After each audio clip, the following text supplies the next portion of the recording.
breakfast special, I guess, Danny. Black coffee. Sure, Wally. Ma's on the warpath, Wally. Oh, yeah? Yeah, no more truck talk with the kid. She sort of laid down the law before you came in. Now, I don't want to hear any more about it. Now, you go on out and tidy up the restroom. Oh, Ma, not now. Now.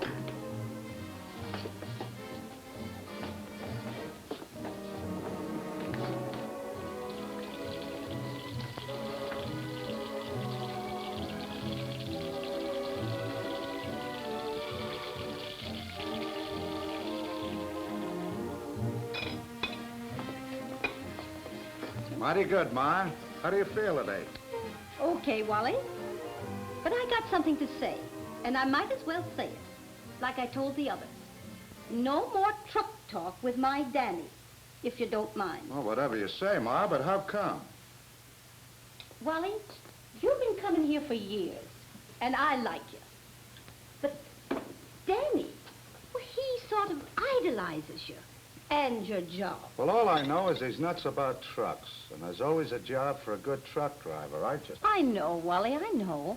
But I don't want to lay awake nights worrying about Danny fighting some heavy truck along a lonely highway. It's not safe, especially for a youngster like him. Well, now, Ma, just a minute. Maybe way back when us old dogs started in this trucking, you'd have had some reason to worry, but not today. Wally's right about that, Ma. Why, heck, in those days, we did our braking from the seat of our pants. Yeah, and steering the old rigs was really horse and haul, eh, Blake? Oh, yep, with one foot up against the dash on those sharp corners. And the cabs, Wally, colder than a park bench in January. Yeah, it sure was rough in those days. But look at it now, Ma. The rigs are better built and easier to handle. The cab is comfortable in all kinds of weather, and when you're pushing her over the road, you know you got power brakes you can depend upon. And steering almost like a pleasure car.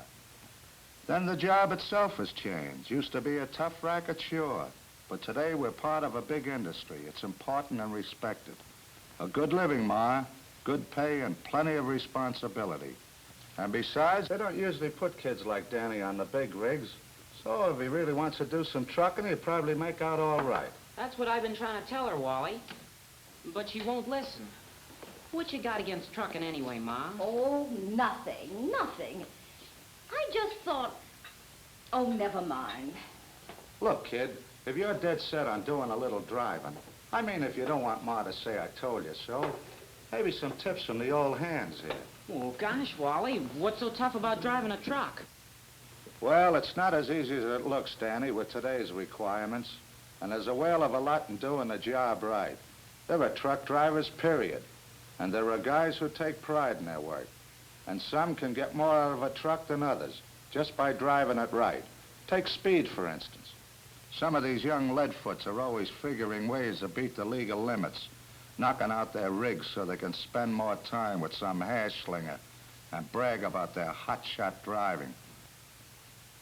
Well, if they were half as good as they talk, they'd think of the truck and realize the legal speed saves brakes, tires, gas, oil, and the load. Easier on the driver, too. Cuts fatigue. And fatigue is what gets you in the most highway accidents. Ask any experienced driver, Danny, and he'll tell you that safe driving is just plain good driving. You take care of one, and the other comes along with it. You fellas agree? Well, you can't argue with that, Wally. Look. Maybe a rough diagram will show Danny that saving gas at the legal speed isn't just something the boss preaches. Now, look, kid.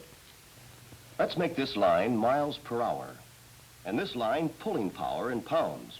Now, the torque or pulling curve of the engine would look something like this, while the horsepower line would go like this. But here's the important curve, gas consumption. Notice that through here it's low and flat. So that's why this is called the economy range. And within that economy range, you also get your best power performance. And you're able to make good road speeds at the same time. Make sense? Sure, I think so, but... You don't have to be an engineer to drive a truck, kid. You can tell when you're in the gas-saving range by the feel of the rig. That's the power range, too. Right there, my rig just purrs along smooth and easy. Of course, it varies with different trucks, Danny. Sure, but you learn to feel it on your truck and keep it there. That way you use your head to save your truck and your neck, too, if you have to pull up in a hurry. You know, when it really comes down to saving your truck, how about lugging? Nothing beats up engines worse than that. And there's no reason for it these days. What Rogers means is that today, almost every heavy-duty truck has a modern two-speed axle. Some of them even have synchro-mesh transmission. So there's no reason for the driver to let them lug. You see, kid, when you come onto a hill with a heavy truck, you gotta keep up your road speed. When that speed arm of the needle starts to drop, you're losing momentum.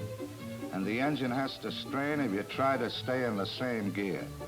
You have to act fast because of the heavy load behind.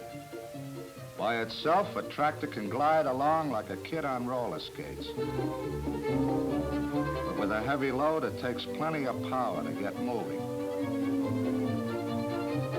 Well, the good driver gives his engine every brake he can to keep moving. The minute he starts losing road speed, he either switches from high to low axle or shifts down, or maybe both. But he doesn't wait until the engine screams for mercy. He pops her right into the right gear at the right time to keep rolling. Same with traffic and lights. You can save a lot of wear and tear on both yourself and your truck by timing lights and traffic to hang on to your momentum and avoid shifting. Of course, you can't make them all, but by hanging back, you can make a gradual stop. Or maybe you only have to shift down one gear. That way, you're saving brakes, tires, gas, oil, and yourself. And here's another thing, Danny. With smaller rigs like mine, you make a lot of stops and starts. Well, if you sit there worrying the accelerator at red lights, you waste about a teaspoonful of gas every time you ram down on it. The same thing when you start up. Feed her faster than she can take it, and you just throw gas away. And senseless things, like slamming into the curb on stops, riding the car tracks all the time, flipping around corners, or roaring up to a stop sign and then jackrabbiting away. Bad driving habits that don't help you or your truck. Having some consideration for your own rig makes it easier on you. Trucking's hard enough work, so why make driving harder with needless wear on your equipment? Being jealous of his equipment never hurt any driver, I guess. That's why you'll find good drivers like Blake here, checking over his equipment before every run. Things like tires, fifth wheel, rear views, and only starting out after they've warmed up the engine. But Danny, that's the way it is with good drivers. And you'll find them in every kind of rig. Farm trucks, city deliveries, tankers, stakes, pickups, high racks, off-the-road jobs, it doesn't matter. They all take pride in being able to get the most out of their rigs. And they'll qualify as good drivers in anybody's league. Well, kid, there's a lot more, of course, but we gotta roll. Bye, Mom. So long. Bye, boys. Think about it for a while. Maybe you'll change your mind. Not me. I'm sold on it, Wally. Even if Ma isn't. Well, I'll say this much. There's a lot more to truck driving than I realized. We'll both think about it. Oh, one more thing you ought to know, Danny.